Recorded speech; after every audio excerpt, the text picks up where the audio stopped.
Yo. What's good, man? This is your boy at DFSMasterMind _ over on Twitter. Thank you for clicking on the video. Today's date is still the 13th, man, but I want to talk about Friday, man. The 14th, we have a ton of MLB games. We're fresh off the All-Star break, man. Hopefully, y'all enjoyed y'all's time off, man. Take some time off, relax from DFS, man. It can get stressful, constantly doing research. Sweating out games. I try not to sweat out games, man, but it can take a toll on you, man. So hopefully y'all enjoyed y'all's time off. I know I did a lot of gaming, while I was chilling. Hopefully y'all check out the videos, man. Go check them out, man. PS4, if you like to get smacked, hit me up, man. I'll be on there. But anyways, we're here to talk about DFS.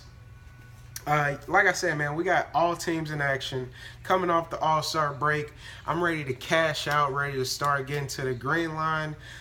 So, man, let's get into it. Starting off, my top pitcher for tomorrow, I'm taking a shot, man. I'm loading my gun up with a lot of Johnny Cueto tomorrow, man. He's going up against the Padres. We know the Padres strike out a ton. Johnny Cueto has not been... He's not been the Johnny Cueto we're used to, man. Simple as that. He hasn't been striking out a ton of guys. He's had a lot of bad luck, though, man. I watched quite a few of his games. It's a lot of like bloopers. He's not getting hit hard at all, man. He's really been finding himself in some bad luck, man, to be quite honest. But like I said, tomorrow he's going up against the Padres. We have a pitcher's friendly ballpark. I like the situation, and I still trust in Johnny Cueto, man. I'm not afraid to stick on a train, while the guy is down a little bit. I like buying low stocks, and hopefully they'll rise. I know a ton of people will be paying up for Carlos Carrasco. He seems like he's in a good spot. You got Jacob deGrom. But Cueto is in that same category, man. When you look at career and, the type of pitcher he is, he's an elite pitcher, man. So I look forward to him showing up big time tomorrow. So I'm going to load up 100% on Johnny Cueto. My other pitcher that I'm looking at is going to be, this is a little...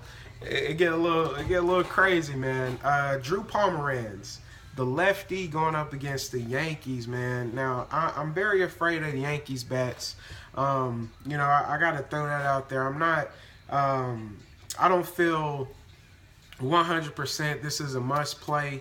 But like I said, I'm a tournament player. You got to take chances in these big tournaments to make a dent. And I'm going to take my chance on Drew Pomeranz, man. I think he'll be very low owned. And he's very cheap, man. If you look at how he's been priced very high, and we're getting him at a discount, and it's because he's going up against the Yankees. But in this matchup, man, I think he's favored to win, so that's always a positive. And to be honest, man, he's just been on fire.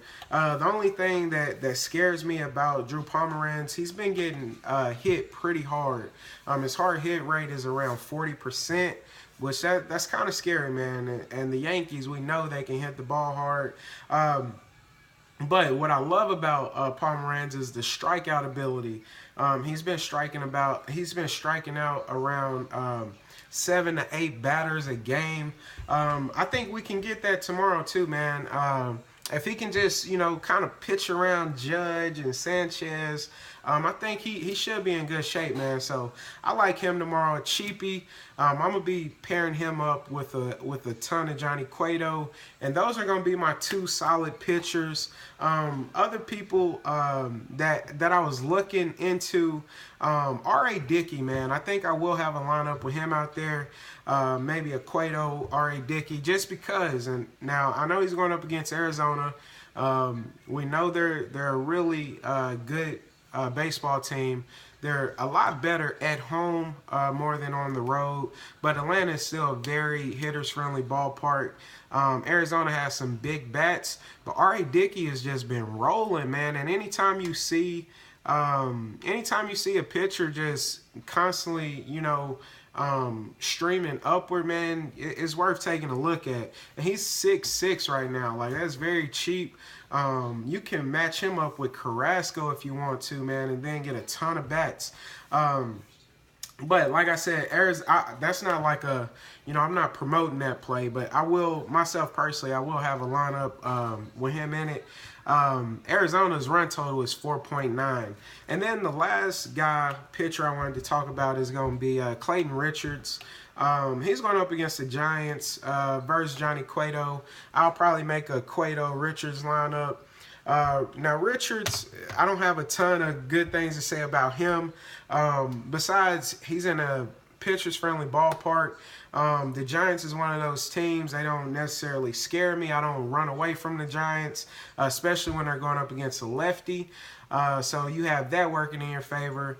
Richards, he'll show a game every once in a while. I'll say about every 5 games, he'll have a game where he strikes out around 7 or 8 batters.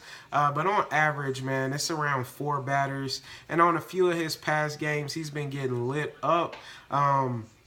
But with that being said, man, we got to take chances, man. Got to take risks to get to where we want to go.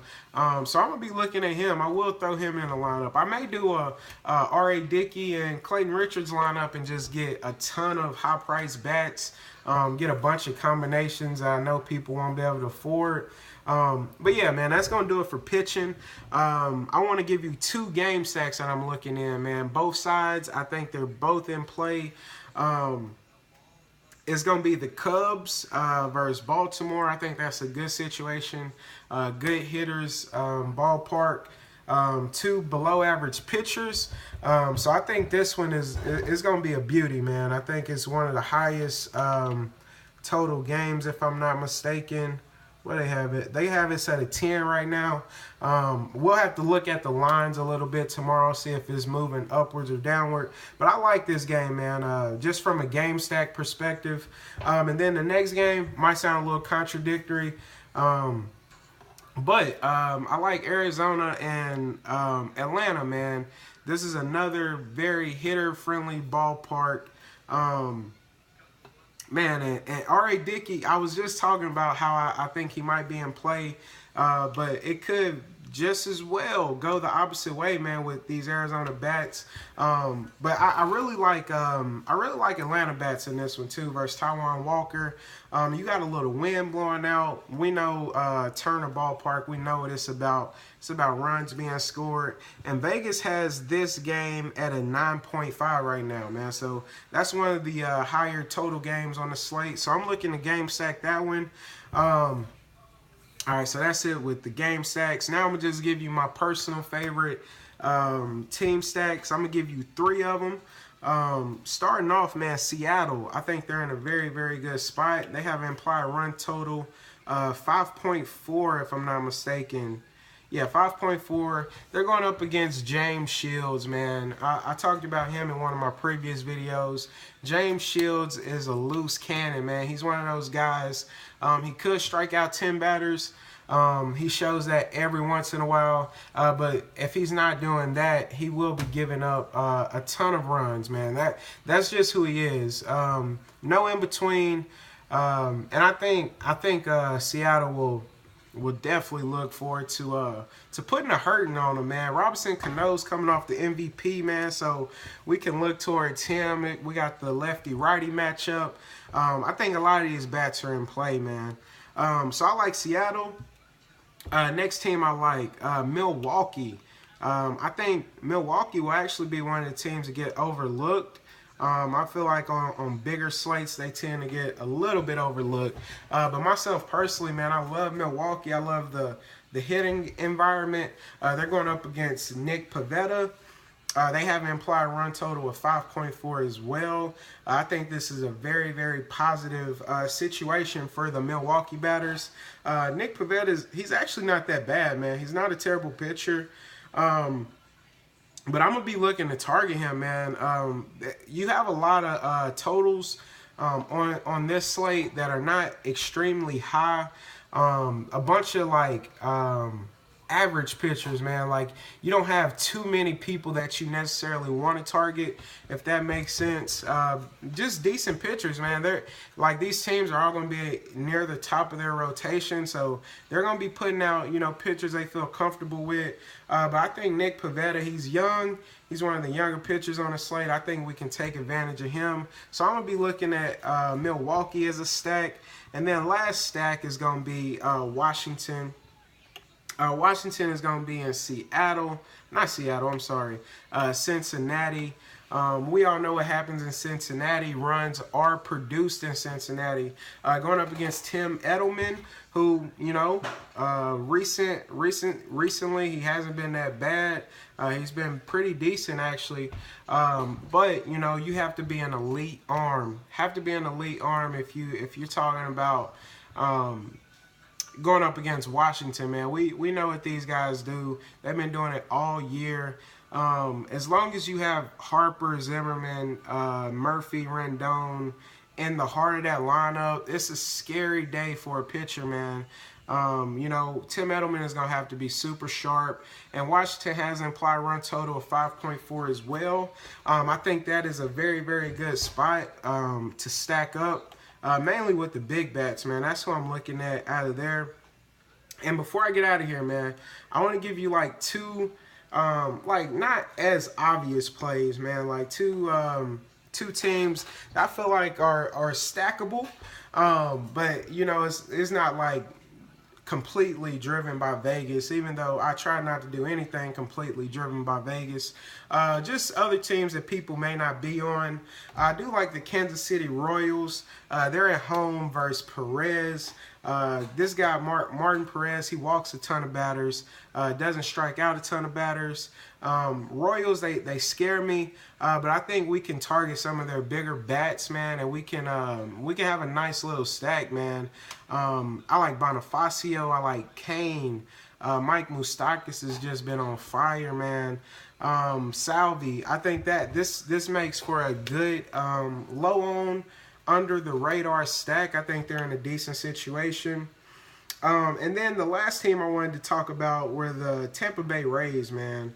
They're going up against Nolasco. Now, before the All-Star break, I don't know what Nolasco was doing. I don't know if he started stretching more. I don't know if he was drinking more water. But he looked like a decent pitcher, man. He wasn't giving up a ton of home runs. I think he actually threw a shutout, if I'm not mistaken. It wasn't a complete game shutout, but he had a very, very good game. But I think tomorrow, when it's all said and done, man, we getting back. Like these pitchers, man, they're creatures of habit, man. The things that they do, you know, like it's always gonna show up, man. Like if you train for something, it'll show up. Like you go back to your natural instincts, man. So I don't know if he was running hot right before All-Star break, but I think he will return to being, you know, how he's been the majority of his career, man. So I'm going to hop on this Tampa Bay stack. I think they're in a good situation. I know the Angels ballpark is not necessarily hitters friendly, but I do think, you know, Nolasco's going to get back to walking batters.